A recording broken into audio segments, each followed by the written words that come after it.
स्थिर वैद्युत विभव की अवधारणा। अब हम एक नए चैप्टर को पढ़ेंगे, विद्युत विभव। इसमें सबसे पहले हम विभव शब्द को जानेंगे। विभव क्या है?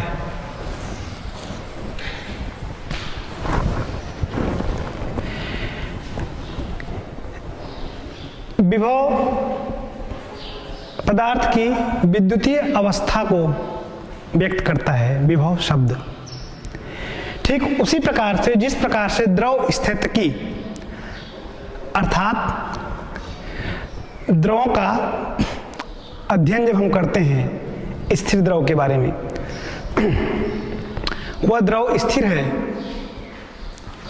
तो स्थिर द्रव का तल बताते हैं। स्थिर द्रव के तल शब्द से जो मतलब अर्थ लेते हैं या किसी वस्तु के ताप से जो अर्थ लिया जाता है, वैसा ही अर्थ जो है किसी विद्युतीय पदार्थ के विभव से है। जैसे ये दो बर्तन हैं,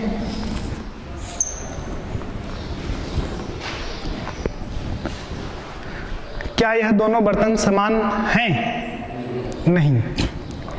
एक थोड़ा ज़्यादा चौड़ा और एक सकरा। नाम दे देते हैं ए बी। दोनों में समान मात्रा में पानी या कोई द्रव डाल दिया गया।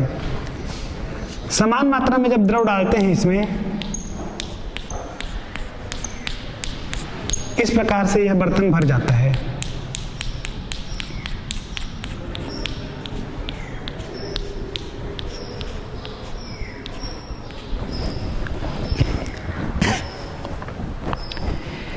क्या समान द्रव को इनमें बर्तन ए और बर्तन बी में यदि हम डालते हैं तो उसका ये भाग, ऊपरी भाग, इसको क्या कहेंगे हम?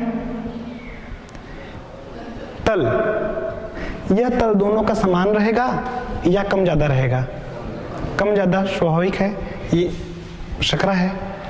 तो बर्तन बी में द्रव का तल कैसा है? अधिक है। और यहाँ पर तल कैसा है? कम है। या ऐसा कहें अधिक कम के बजाय इसका ऊपर है और इसका नीचे।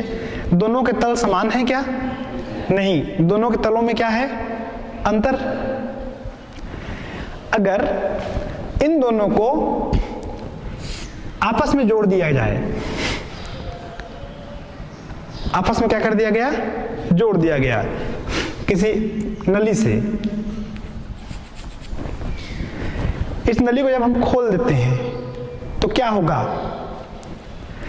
तल शब्द का मतलब समझ गए कि यहां पर तल मतलब यहां पर इस बर्तन ए में इसका सतह अवस्था जो है ऊपरी कहां तक के है? यहां पे बर्तन बी में।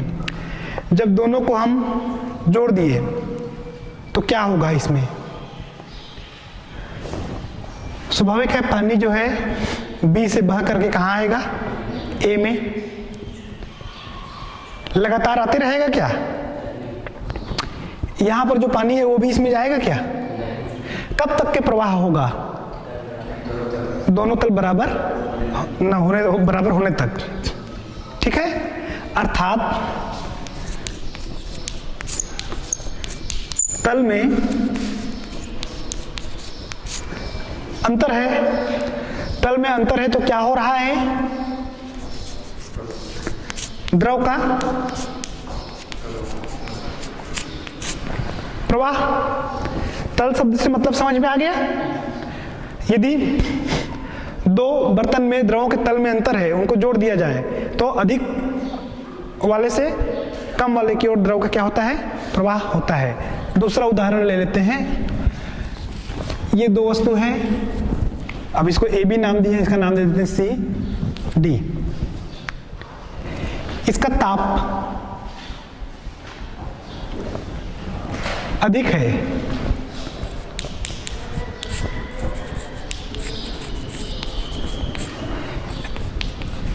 इसका ताप कम है।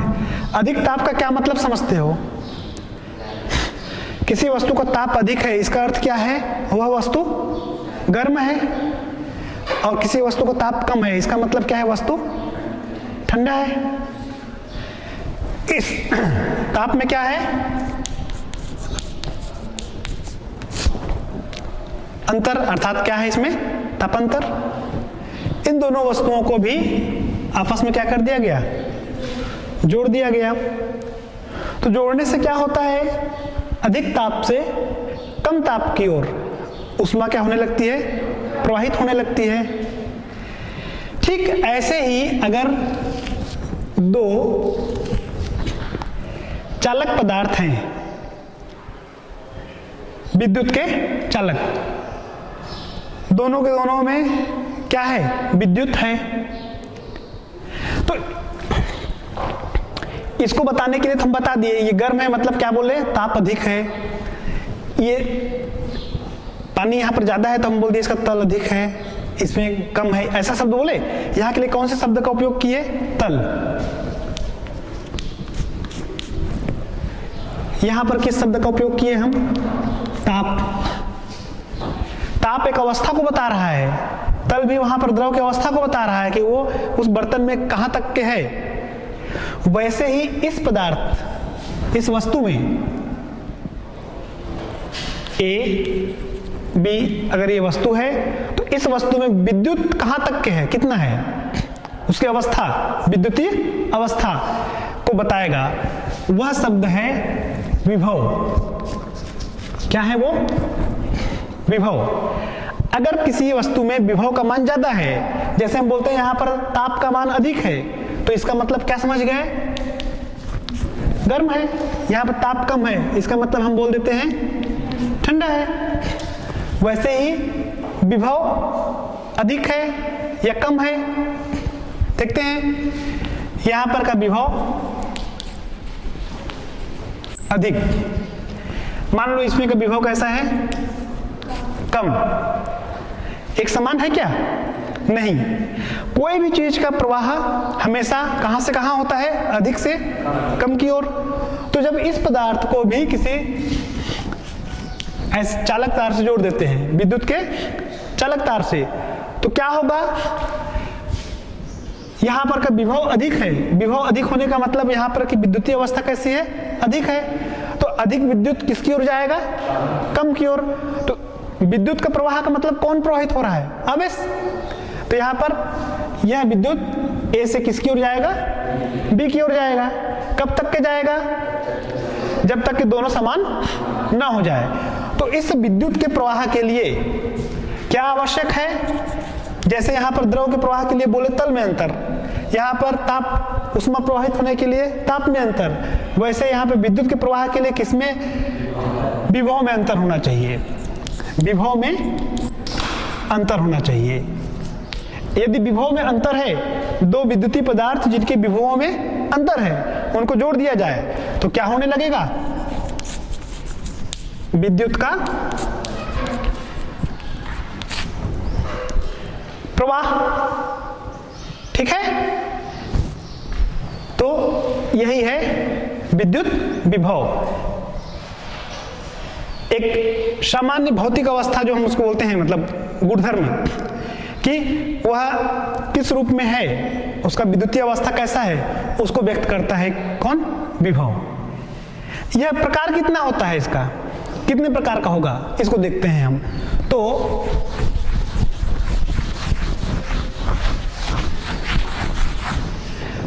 अभी कुछ देर पहले जब मैं ये बता रहा था, वहां बताया मैं कि यहां से विद्युत इसमें जा रहा है। विद्युत शब्द का मतलब क्या? आवेश। आवेश कितने प्रकार का? दो। तो आवेश जब दो प्रकार का है तो यहां पर विद्युत की स्थिति भी दो प्रकार में से कोई भी एक हो सकती है, या तो धनात्मक प्रकार की होगी या ऋणात्मक। तो इस प्रकार अगर ऐसा वस्तु जो धनावेशित है, ठीक है, ऐसा वस्तु जो धनावेशित है, या ऐसा कहे कि धनावेशित वस्तुओं का विभव को क्या कहा जाता है? धनात्मक विभव। ऐसी वस्तुएं या ऐसे पदार्थ जिसमें ऋण आवेश है, अर्थात ऋणावेशित वस्तुओं के विभव को हम कहेंगे ऋणात्मक विभव। इसके अतिरिक्त हम शून्य विभव भी अवधारणा लेके चलते हैं। विभव क्या?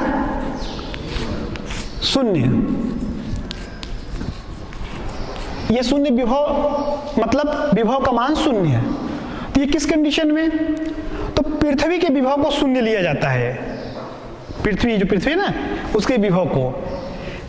इसके लिए शून्य लेने के पीछे तर्क यह कि पृथ्वी इतनी बड़ी चालक है। जैसे एक एग्जांपल लेते हैं समुद्र का। समुद्र में से मान लो 2-4-10 बाल्टी या कुछ पात्रा में पानी बाहर निकाल दिया जाए तो उसका तल में फर्क पड़ता है क्या?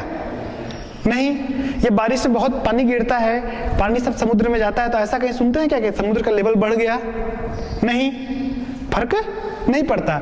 ठीक वैसे ही पृथ्वी भी ऐसी चालक है जिसमें इसको धनावेश देने पर या ऋणावेश देने पर, ठीक है, या धनावेश देने पर या ऋणावेश लेने पर, कहने का मतलब कि इसको आवेश देने पर या इससे आवेश लेने पर, वो भी क्लियर किया जाएगा कि इसमें कौन सा आवेश जाएगा, कौन सा लिया जाएगा। तो पृथ्वी को आवेश देने या आवेश लेने पर इसके विभव के मान में फर्क नहीं पड़ता, और जहां पर कोई फर्क नहीं पड़ता उसको क्या कहते हैं हम? शून्य।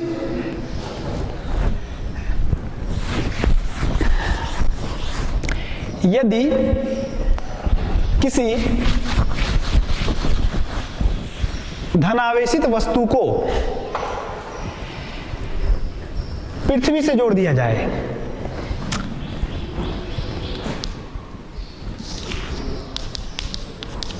यह वस्तु धनावेशित है, इस वस्तु को हम किससे जोड़ दिए?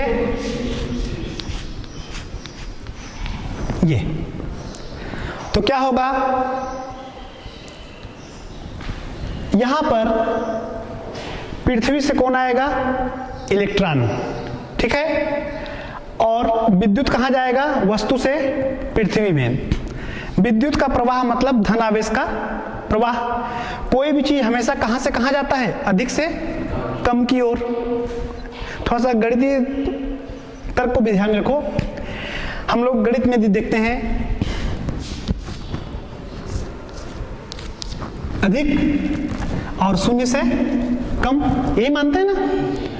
तो धन अब पृथ्वी के विभव को क्या माना गया?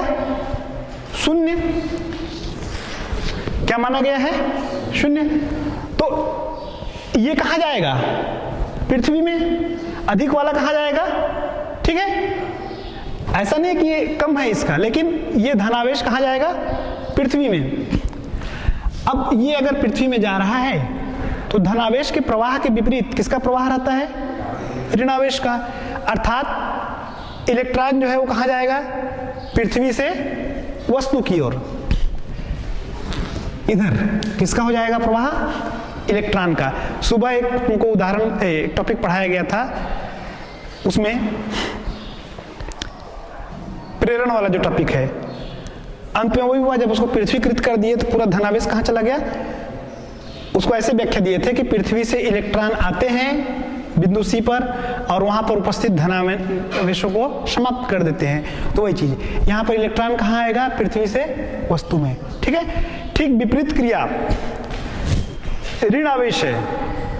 वस्तु कैसा है? ऋणावेशित है। ऋणावेशित पदार्थ को अगर इस तरीके से किया जाए, या ऐसा कोई पदार्थ है जिसमें ऋणावेश है, ये लो,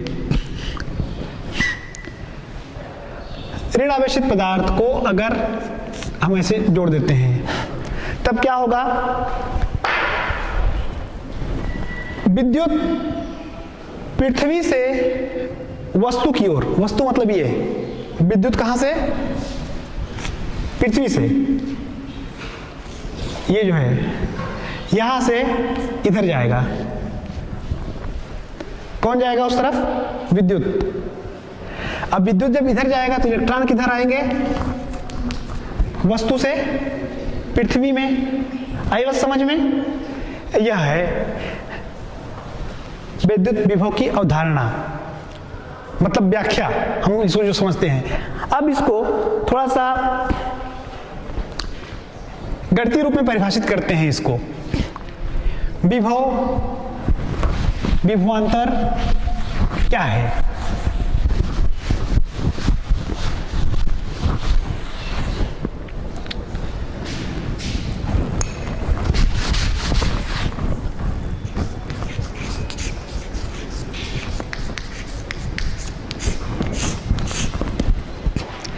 जैसे देखो, यह Q आवेश है। कैसा आवेश है ये? धनावेश। इसके चारों ओर का क्षेत्र कैसा हो गया? धनावेशित। ठीक है, किसी आवेश के चारों ओर का जो हिसाब क्षेत्र जो है कैसा हो गया? धनावेशित। हाँ, और वह क्षेत्र कौन सा क्षेत्र कहलाया? विद्युत क्षेत्र। तो यह कैसा क्षेत्र हो गया? धनावेशित विद्युत क्षेत्र। बिंदु O है, इस बिंदु O पर आवेश, इससे कुछ दूरी पर एक बिंदु है P। बिंदु P पर एकांक धनावेश लेते हैं ये। अब बताओ जरा क्या होगा? यह धनावेश इस एकांक धनावेश को आकर्षित करेगा या प्रतिकर्षित करेगा? प्रतिकर्षित करेगा, क्योंकि समान आवेशों में क्या होता है? प्रतिकर्षण। इस पर क्या करेगा? एक बल लगाएगा। बल लगाने के कारण ये कहां जाएगा? बल इधर बाहर की ओर। ठीक। अब इसी विद्युत क्षेत्र में एक स्थान है बिंदु B, एक स्थान है बिंदु A। ये आवेश इसको प्रतिकर्षित कर रहा है इधर, और इसको हम ला रहे हैं। जैसे ये प्रतिकर्षित कर रहा है और हम इसको क्या कर रहे हैं? ला रहे हैं। तो प्रतिकर्षण के विरुद्ध क्या करना पड़ेगा? कार्य करना पड़ेगा। यहां पर है तो कम, जितना करीब आएगा उतना ज्यादा कार्य करना पड़ेगा। वही किया गया कार्य क्या कहलाता है? विभव। यहां से B पर से अगर A पर तक के लाते हैं तो B से A तक के लाने में किया गया कार्य इन दोनों बीच बिंदुओं के बीच का विभवांतर कहलाता है। अर्थात विद्युत क्षेत्र में स्थित, यह है स्थित एकांक धनावेश को एक बिंदु से दूसरे बिंदु तक के लाने में जितना कार्य करना पड़ता है, उस कार्य को इन दोनों बिंदुओं का विभवांतर कहते हैं। उन दोनों बिंदुओं के बीच का विभव का अंतर। जैसे मान लो B तक के लाने में कार्य करना पड़ा V, B A तक के लाने में कार्य करना पड़ा V, A, तब विभवांतर बराबर क्या हो जाएगा? VA माइनस VB बराबर क्या करना पड़ा है हमको? कार्य। कैसा कार्य? प्रतिकर्षण बल के विरुद्ध। ये हो जाएगा कार्य W। किसको लाने में कार्य करना पड़ा? आवेश को। कौन से आवेश को? एकांक आवेश को। कौन से आवेश को? एकांक आवेश को। तो वह एकांक आवेश कैसा है? धनावेश है। तो एकांक धनावेश को विद्युत क्षेत्र में एक बिंदु से दूसरे बिंदु तक के ले जाने में, या ऐसा कहें यहां से यहां लाने में, या इस जगह से ले जाने में किया गया कार्य उन बिंदुओं का विभवांतर कहलाएगा। परिभाषिक सूत्र अगर हम लिखते हैं तो विभवांतर बराबर हो जाएगा कार्य, और ये क्या है? आवेश। तो आवेश का मात्रक क्या हो जाएगा? मात्रक उस हाँ, कार्य बटे आवेश। आवेश अभी तो सूत्र लिखे हैं, ठीक है? कार्य और आवेश, यानी कि एकांक आवेश को एक बिंदु से दूसरे बिंदु तक ले जाने में किया गया कार्य। मात्रक, मात्रक बराबर क्या होगा? तो कार्य, कार्य का मात्रक क्या होता है? जूल, और आवेश कूलाम। अब जैसे देखो, इस आवेश का मान कितना है? एक मान, एक कूलाम। कितना है? 1 कूलम। अब इस आवेश को यहां से, कहां से, बिंदु बी से बिंदु ए तक के ले जाने में कितना कार्य करना पड़ रहा है, 1 जूल। तो विभवांतर का मान कितना हो जाएगा, विभवांतर का मान हो जाएगा 1 वोल्ट। इन दोनों के बीच का यहां का विभवांतर। ठीक है, विभवांतर क्लियर। अब ये मात्रक जो है वह तो एसआई पद्धति में था, सीजीएस पद्धति में भी देखेंगे। सीजीएस पद्धति में क्या हो जाएगा, तो सीजीएस पद्धति में जूल का मात्रक क्या होता है, अर्ग, और कूलाम का छोटा स्थैत कूलाम। इसलिए इधर क्या हो जाएगा, मात्रक स्थैत वोल्ट। हाँ, एक स्थिति पर विचार करते हैं कि अगर ये एकांक आवेश कहां पर है, बिंदु P पर। बिंदु P कहां है, विद्युत क्षेत्र में। ऐसा मान लें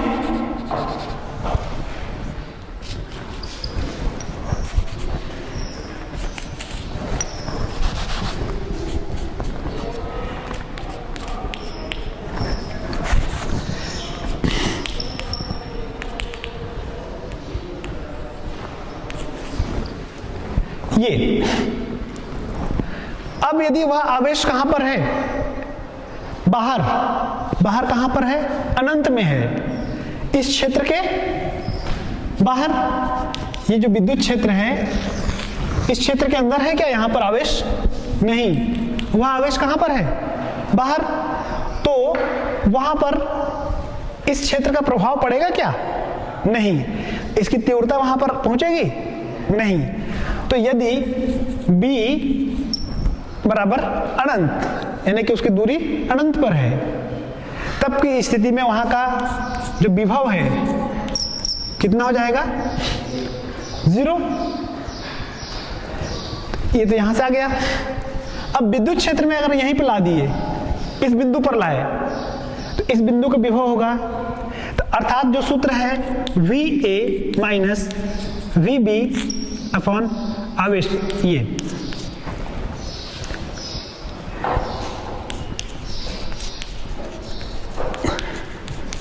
विभवांतर, ऐसा सूत्र बताया गया था।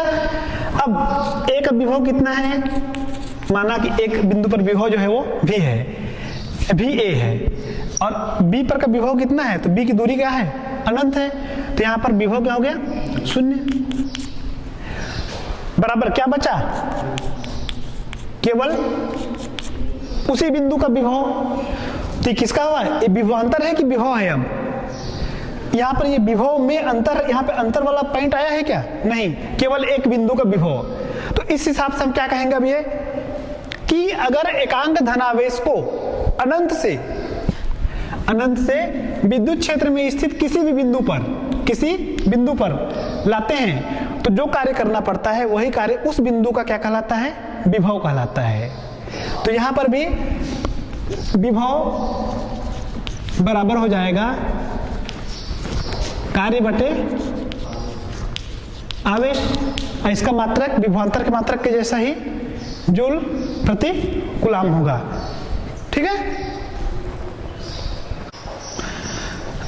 अब हम इनके जो मात्रक बताए हैं उनको परिभाषित करेंगे।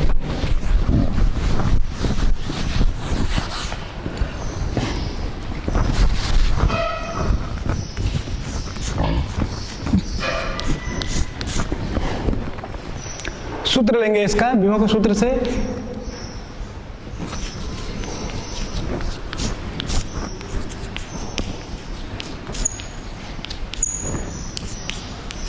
कार्य का मात्रक जूल, आवेश का मात्रक कूलाम, 1 जूल 1 कूलाम बराबर हो जाएगा 1 वोल्ट। अर्थात वोल्ट को परिभाषित करना है, तो वोल्ट को कैसे परिभाषित करेंगे, वोल्ट को परिभाषित करने के लिए यदि 1 कूलाम आवेश को 1 कूलाम आवेश को अनंत से, ठीक है, वह आवेश के साथ धनावेश, एक कूलाम धनावेश को अनंत से विद्युत क्षेत्र में किसी बिंदु पर लाते हैं, 1 जूल का कार्य करना पड़ता है, तो वहां का विभव का मान कितना हो जाएगा? 1 वोल्ट। अर्थात 1 वोल्ट वह ऊर्जा है, यह भी एक ऊर्जा ही है जो 1 कूलाम आवेश को अनंत से, ठीक है,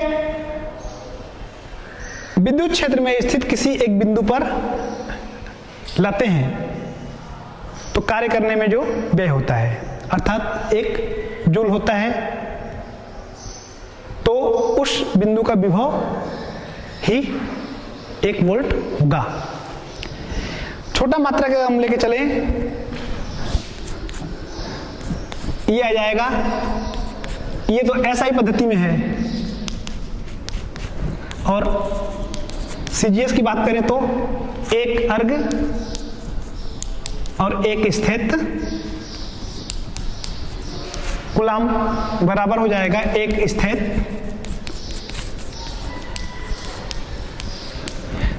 सेम परिभाषा रहेगा, मात्रा छोटा लेकर के बताएंगे हम कि 1 स्थित कूलाम आवेश को अनंत से लाते हैं, विद्युत क्षेत्र में किसी बिंदु पर किया गया कार्य 1 अर्ग है, तो वहां का विभव का मान जो है वह होगा 1 स्थित वोल्ट। दोनों में संबंध क्या है? अर्थात 1 कूलाम कितने स्थित वोल्ट के बराबर होगा, या ऐसा कहें जैसे हम लोग सामान्यतः छोटी जो दैनिक जीवन में बोलते हैं कि 1 किलोग्राम बराबर 1000 ग्राम, ऐसा है ना, दोनों अलग अलग पद्धति की मात्रक है। तो वैसे ही ये जो वोल्ट है और ये जो स्थित वोल्ट है, क्या ये बराबर हैं या कुछ अंतर है? तो इनमें संबंध यह है कि 1 वोल्ट का मान बराबर हो जाता है 1/300 स्थित वोल्ट। इसका विमीय सूत्र, अर्थात हम इसमें देखते हैं कि कौन कौन सी मूल राशियां सम्मिलित हैं। इसमें मूल राशियों के घातांकों के रूप में व्यक्त करेंगे यदि, तो विमीय सूत्र क्या होगा, इसका कैसे निकालेंगे? इसके विमीय सूत्र को, कार्य का विमीय सूत्र लिखेंगे और आवेश का।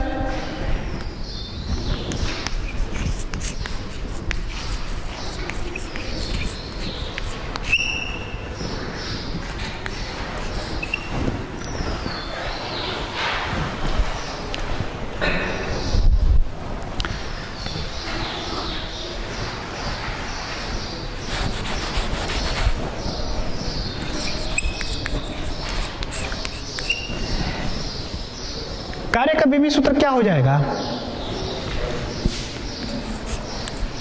M L T -2। कार्य बराबर क्या होता है? बल। क्या होता है? विस्थापन या दूरी, है ना। और बल बराबर क्या हो जाएगा फिर? तो इसमें अभी ये कार्य का पूरा कंप्लीट है क्या विमीय सूत्र? नहीं। क्या कमी है इसमें? देखो, ये तो द्रव्यमान हो गया, ठीक है, और ये क्या है? त्वरण। ये द्रव्यमान का m और ये त्वरण का, सिर्फ बल का हुआ ना ये तो, हाँ ठीक। इसमें क्या आएगा? L की घात 2। ऐसे ही जब हम विमीय सूत्र लिखते हैं तो छोटे छोटे पद पर ध्यान देना रहता है। हाँ, और इसमें नीचे वाली राशि आवेश, आवेश के प्रवाह को हम कहते हैं विद्युत धारा। तो आवेश बराबर क्या हो जाएगा? धारा गुणा समय। अर्थात आवेश का यदि लिखना चाहें तो आवेश का क्या हो जाएगा? M 0, L की विमा 0, T 1 आ जाएगा। 1 लिख सकते हैं या नहीं भी लिखेंगे यहाँ पर तो 0D लिखना है, सिर्फ ऐसे रहेगा मतलब 1 है। और A, इन मान को इसमें रख देते हैं तो क्या आ जाएगा,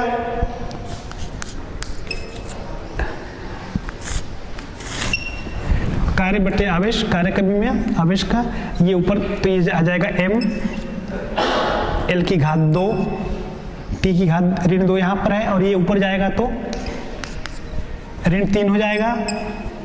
और a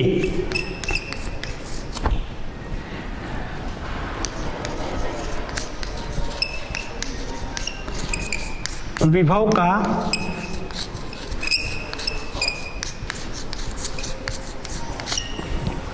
विमीय सूत्र m l की घात 2 t की घात ऋण 3 a की घात ऋण 1। इसके बाद टॉपिक आ जाएगी, अगली टॉपिक रहेगी बिंदु आवेश के कारण किसी बिंदु पर विभव हमको ज्ञात करना है।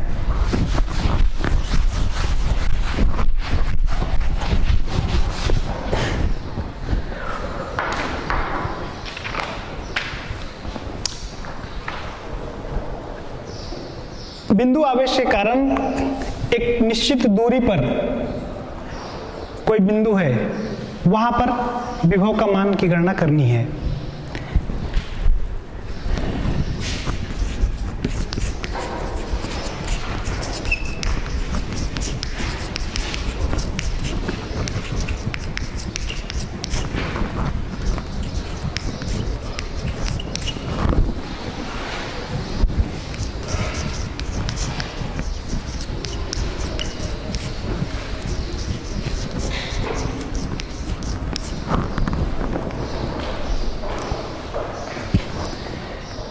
समझो इस टॉपिक को।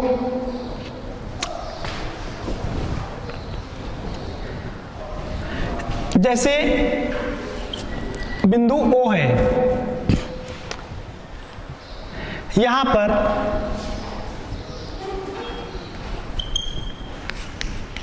आवेश है Q, कुछ दूरी पर इससे बिंदु P है, O से कुछ दूरी पर बिंदु P है। हमको बिंदु P पर विभव के मान की गणना करनी है। विभव की परिभाषा में बताया गया था कि एकांक धनावेश को अनंत से जब विद्युत क्षेत्र में लाते हैं तो लाने में जो कार्य करना पड़ता है उस कार्य का मान विभव के मान के बराबर होता है। थोड़ा सा इसके व्यंजक को जब हम हल करेंगे, हल करने से पहले कुछ यहां पे समझो कि देखो, विभव का मान ज्ञात करने का अर्थ है कार्य और आवेश। सूत्र के रूप में चलें तो जैसे गणित में प्रश्न हल करते हैं, सूत्र में मान रखते हैं। हमारे लिए अगर ये कोई समीकरण है तो इसमें क्या क्या मान ज्ञात करना है हमको, कार्य का और आवेश का। दिए गए कंडीशन के अनुसार हमारे पास आवेश का मान है। अब बताओ जरा उस स्थिति में कौन सा आवेश का मान आएगा, प्लस क्यू को लेंगे यहां पर या प्लस 1 को, प्लस 1। यहां पे वह आवेश रहेगा जिसको ला रहे हैं, ठीक है। तो आवेश बराबर क्या है, धन 1। अब क्या ज्ञात करना है बचा हमारे लिए, कार्य। किस प्रकार से ज्ञात करेंगे कार्य को, अनंत से उस क्षेत्र में लाने में किया गया कार्य। कार्य का जो सामान्य सूत्र हम पढ़े यांत्रिकी में, कार्य बराबर बल गुणा विस्थापन। विद्युत यांत्रिकी में जो है यहां पर बल से तात्पर्य हम क्या ले लेंगे, तीव्रता। किसकी तीव्रता? विद्युत क्षेत्र की तीव्रता। विद्युत क्षेत्र की तीव्रता एक बल है ना एकांक आवेश के लिए, और विस्थापन के रूप में यहां पर क्या हो जाएगा? उन दोनों आवेशों के बीच की दूरी। समझे?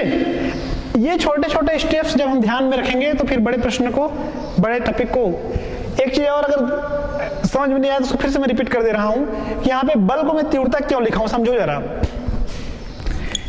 विद्युत क्षेत्र की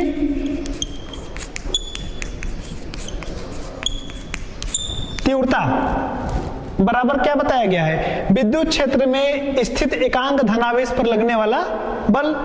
अर्थात वहां पर बताया गया था कि तीव्रता बराबर बल बटे आवेश। यदि आवेश का मान 1 है, तब आवेश का मान अगर 1 है, उस स्थिति में ये जो तीव्रता है, यह तीव्रता किसके बराबर हो गई? इसलिए बल के बदले में क्या रख दिए? तीव्रता। तो इस स्थिति में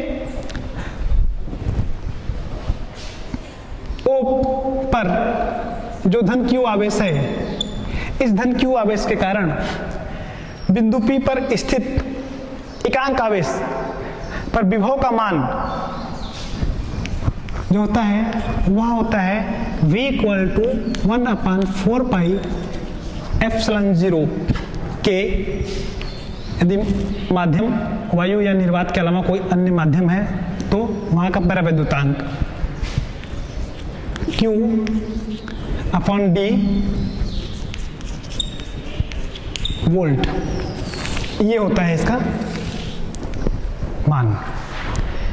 इस आवेश के कारण इस बिंदु पर विद्युत विभव का मान। दूसरे, ये तो मान हो गया, इसको हम यदि प्रश्न के रूप में ले तो कैसे कह सकते हैं?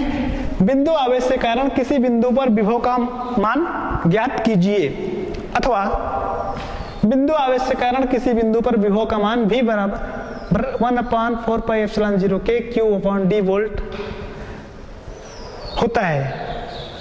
दर्शाइए जहां Q उस बिंदु आवेश का, उस बिंदु पर स्थित आवेश का मान है, D वह दूरी है जहां पर हमको विभव का मान की गणना करनी है। ठीक है, अगली क्लास में इसका व्यंजक की स्थापना करेंगे। हाँ, ठीक, धन्यवाद।